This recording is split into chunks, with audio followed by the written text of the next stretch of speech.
जो डिफ़ॉल्टर्स थे बघाट बैंक के, उनके विरुद्ध अरेस्ट वारंट्स करे थे और उसमें से लगभग अभी 4 डिफ़ॉल्टर्स को पेश किया गया था और उनके थ्रू अभी तक लगभग 1.5 करोड़ की रिकवरी हो गई थी, जिसमें कुछ अमाउंट उन्होंने उसी टाइम दिया था और कुछ उन्होंने चेक्स दिए थे अमाउंट के। बघाट बैंक के ऋण डिफॉल्टरों से वसूली की प्रक्रिया तेजी से आगे बढ़ रही है। विभाग द्वारा कड़े कदम उठाते हुए कई डिफॉल्टरों के खिलाफ कानूनी कार्रवाई शुरू की गई। अब तक करीब 1.5 करोड़ की वसूली की जा चुकी है, जिसमें कुछ राशि डिफॉल्टरों द्वारा मौके पर जमा कराई गई है, जबकि शेष राशि चेक के माध्यम से प्राप्त हुई है। जानकारी के अनुसार अब तक लगभग 4 डिफॉल्टरों को पेश किया गया है। कार्रवाई के बाद कुछ डिफॉल्टर स्वयं विभाग और बैंक से संपर्क कर अपनी बकाया ऋण चुकाने की इच्छा जता रहे हैं, ताकि आगे की कानूनी प्रक्रिया से बचा जा सके। विभाग के अभिलेख में फिलहाल बघाट बैंक के करीब 145 मामलों का रिकॉर्ड मौजूद है।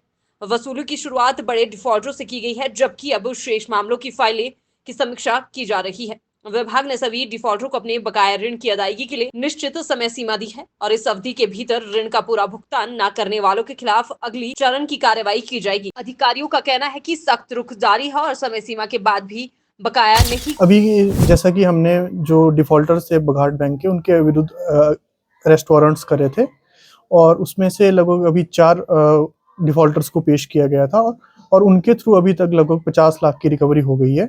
50 नहीं, 1.5 करोड़ की रिकवरी हो गई थी, जिसमें कुछ अमाउंट उन्होंने उसी टाइम दिया था और कुछ उन्होंने चेक्स दिए थे अमाउंट के। और इसमें जो नेक्स्ट डेट है, जो डिफ़ॉल्टर्स हैं उनको अमाउंट क्लियर कराने के लिए 11, 12, 13 नवंबर की डेट दी गई है। तब तक वो अपना पूरा अमाउंट क्लियर करवा सकते हैं, ताकि उनके ऊपर और कोई कार्रवाई ना हो।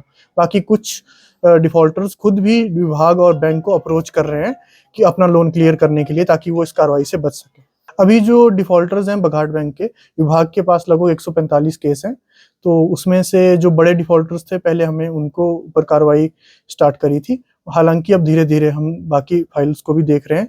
तो 11, 12, 13 के बाद ही हम इसमें जो नेक्स्ट कार्रवाई करेंगे। अगर डिफ़ॉल्टर्स सारे के सारे डिफ़ॉल्टर्स अपना लोन नहीं क्लियर करवाते हैं, तो उनके ऊपर उसके बाद कार्रवाई करेंगे।